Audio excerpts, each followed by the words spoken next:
안녕하세요. 고군입니다. 일단 저는 자기 객관화가 굉장히 잘 되는 사람입니다. 이 말씀을 드린 이유가 제가 어떤 팀장의 유형이었는지를 예 명확하게 말해야 이 내용들이 쭉 이해가 가실 거라 말씀을 일단 드리는 거고요. 저는 일단 첫 번째로 실력이 좋은 팀장이었습니다. 그리고 두 번째는 어 능력 우선주의에 정말 사로잡혔던 팀장이었고요. 세 번째는 직설적인 스타일이었어요. 말하는 거, 뭐 행동 성격이. 어 그리고 네 번째로는 일이 우선인 사람이었어요. 그러니까 내 인생에서는 일이 정말 먼저야. 그런 스타일이었고 지금도 마찬가지인 게 아니죠. 지금은 이제 퇴사할 거니까. 지금은 말고 예전에는 정말 일이 우선이었던 게 결혼 생활도 뭐 부모님 가족도 아니면 뭐 제가 뭐 개인적으로 하는 해외여행이나 뭐 이런 것도 다 우선순위가 아니었어요. 무조건 일이 우선순위였거든요. 그런 스타일이었다. 일단 전 그런 스타일이었고요. 제가 20대 중반부터 쭉 팀장을 해 왔단 말이에요. 음.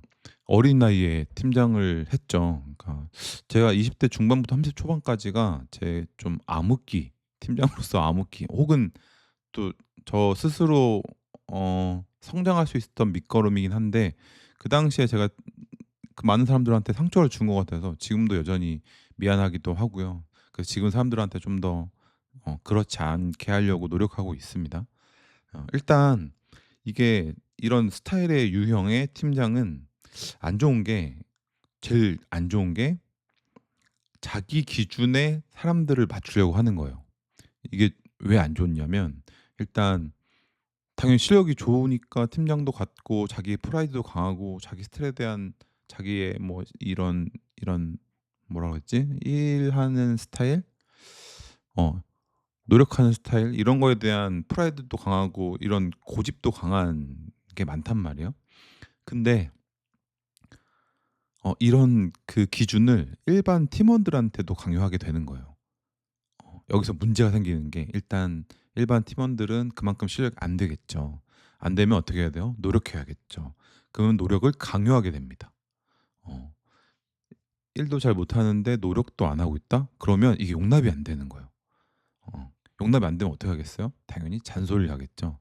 잔소리도 하고 그리고 뭔가 자기 계발도 안 하는 것 같고 회사 일도 열심히 안 하는 것 같다? 그러면 그 사람이 점점점 미워집니다. 미워지면서 더 감정적으로 대하게 되는 것 같아요. 심지어는 저같이 좀 직설적인 성격은 그나마 인제 다른 분들 중에 그래도 저보다는 더 유효한 성격들이 있어요, 그런 기준에 있음에도 불구하고. 근데 저는 유효한 성격도 아니다 보니까 더 직설적으로 얘기하게 되고 뭐 그랬던 것 같아요. 그래서 실제로도 사람들이 힘들어서 퇴사한 경우도 많았고요. 그때는 근데 제가 옳다고 느꼈어요. 왜냐면 '나는 그렇게 성장을 했기 때문에 당연히 그렇게 해야 되는 거 아니야?'라는 생각이 있었고 제가 그렇게 된 더 큰 이유 중에 하나가 뭐냐면 제가 넥슨을 다닐 때 거기에는 인제 잘하시는 분이 아무래도 좀 더 큰 회사다 보니 잘하시는 분들이 더 많았겠죠. 근데 그분들이 정말 노력을 많이 했거든요. 그 노력을 많이 하는 걸 떠나서 회사에서 거의 살았어요. 그냥 진짜 일 밖에 모르는 사람들인 것 같았어요. 저도 사실 그전까지는 막 칼퇴근하고 뭐 제 개인사 뭐 이렇게 시간 보내고 했었는데 거기 들어가면서 좀 많이 바뀐 것 같아요. '아 잘하는 사람들이 노력까지 한다고? 이거는 뭐' 그런 게 그리고 점점 저도 그런 사람 중에 하나가 되고 익숙하다 보니까 딱 인제 이직을 했을 때 그때 인제 총괄 그래픽 인제 팀장이 됐는데 거기 있는 사람들은 아무래도 상대적으로 실력이 쪼끔 더 부족한 분들이 대부분이었는데 근데 제 눈에는 그렇게 노력도 안 하는 것 같은 거예요. 그냥 뭐 우리 뭐 그냥 커피 마실 때도 보면 사실 뭐 작업에 대한 얘기 뭐 이런 것들은 거의 없고 그냥 뭐 취미 아니면 뭐 "이거 했냐? 저거 했냐?" 뭐 이런 개인사 뭐 이런 얘기가 주였지 그 사람들한테는 이런 뭐 프로젝트나 뭐 그림 뭐 이런 거는 거의 주된 관심사가 아닌 것 같은 거예요. 근데 그런 걸 좀 느끼면서 점점 사람들한테 더 압박하고 그리고 심지어는 "그렇게 해서 우리가 먹고 살 수 있겠냐?" 뭐 이런 얘기도 많이 했던 것 같고 잘 기억은 안 나지만 아 그때 저를 거쳐간 수십 명의 디자이너들이 받았을 상처를 생각하면 지금도 되게 미안합니다.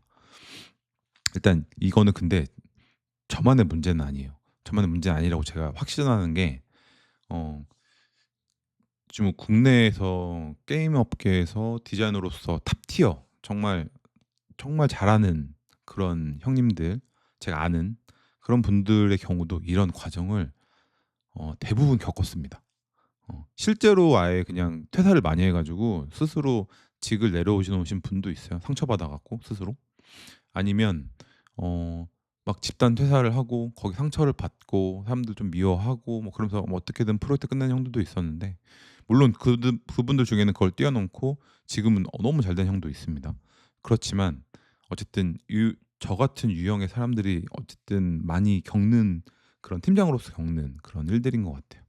그러니까 팀원으로서는 또 이런 상황들을 또 어떻게 받아들일지는 제가 그 팀원이 아니어서 모르겠지만, 그래도 그런 팀원들 중에 저하고도 막 형 동생 하면서 친한 사람들이 있었는데, 그런 사람들이랑 이제 얘기를 해 보면 그때 저는 정말 너무 사람을 힘들게 했던 그런 유형의 팀장이었던 것 같아요.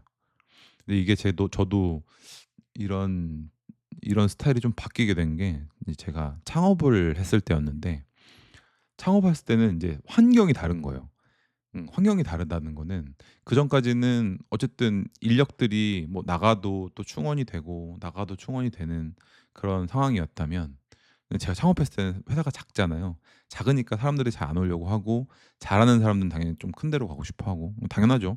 그런 상황이다 보니까 인제 제가 막 그전까지는 사람의 이 소중함도 잘 모르고 그러다가 어 장점을 장점을 먼저 보게 됐어요.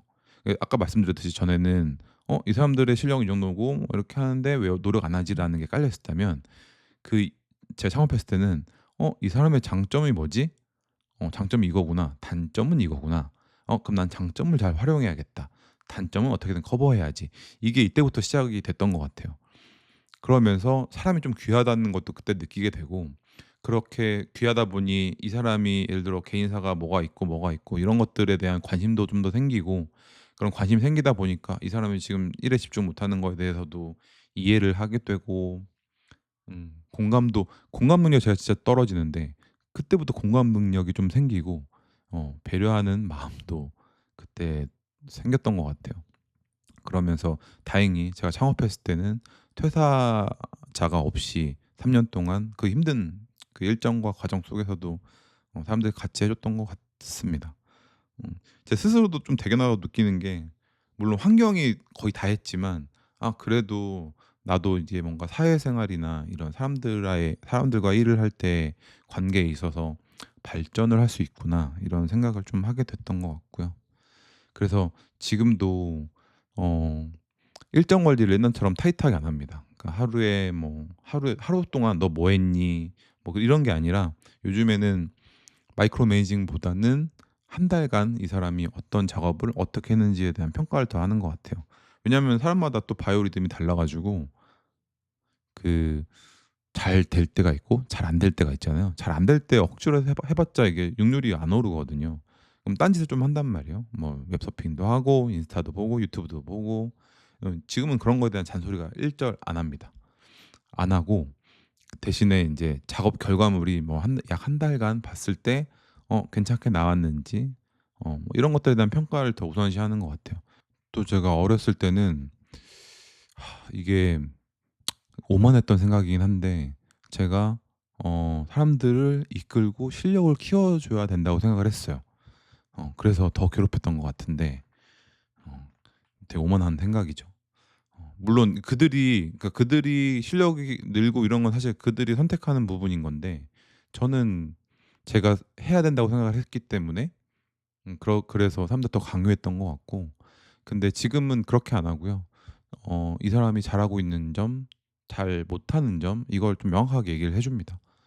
해 주고 그다음에 만약에 같이 갈 수 없을 정도로 실력이 좀 부족하다라고 하면은 건조하게 얘기합니다. 옛날에는 감정이 좀 있는 그런 상태에서 얘기했다면, 지금은 건조하게 "이렇게, 이렇게 된다. 근데 이 부분이 개선이 안 되면 같이 하기 힘들 것 같다."라는 얘기를 예 건조하게 합니다. 음. 왜냐하면 사람마다 삶의 우선순위가 다르잖아요. 그 삶의 우선순위가 다른데 이 사람한테 뭐 "일이 넌 우선순위가 돼야 돼." 이런 것도 사실은 제가 그 사람의 인생을 대신 살아주는 것도 아니고 책임져 주는 것도 아닌데 어 근데 그런 걸 또 강요하는 것도 아니잖아요. 그래서 지금은 딱 그렇게만 건조하게 얘기해 주고 그렇게 존중해 주고 있습니다. 그들이 선택하는 거죠. '내가 실력을 키우고 싶다.' 아니면 '이 실력은 더 키우고 싶지는 않은데 뭐 딴 데 가서 좀 잘해 보고 싶다.' 뭐 이런 것들은 다 본인 선택인 거니까. 그렇게 요즘에는 사람들과 뭐 이렇게 지내고 있습니다. 이 어렸을 때 그래도 이런 저 개인적으로 봤을 때는 그런 경험들이 현재 지금 점점 이런 사회생활을 하고 그리고 사람들과 어울리고 그리고 누군가를 배려하고 그 '내 인생도 중요하지만 다른 사람들의 인생도 나 이상으로 중요하다.' 뭐 이런 생각들을 하게 된 그런 밑거름? 네. 밑거름이 됐던 시기가 아니었나 생각이 들어요. 진짜로 그때 당시 제 어렸던 치기 어렸던 그리고 열정만 가득하고 그 방법도 잘 모르고 그리고 또 서툴렀던 시기에 그때 그분들한테 뭐 미안한 마음 그리고 "저 지금은 그렇지 않습니다." 뭐 이런 얘기를 하고 싶었어요. 다행히도 지금의 동료들과는 또 재밌게 잘 지내고 있고요. 뭐 인제 사회생활이 이제 정리되는 상황이긴 한데 앞으로 제가 뭔가 누군가와 또 같이 일을 하거나 이럴 때도 '이런 경험들이 저를 더 좋은 사람으로 만들지 않을까.' 생각이 듭니다. 오늘도 들어 주셔서 감사하고요. 다음 영상에서 또 뵙겠습니다.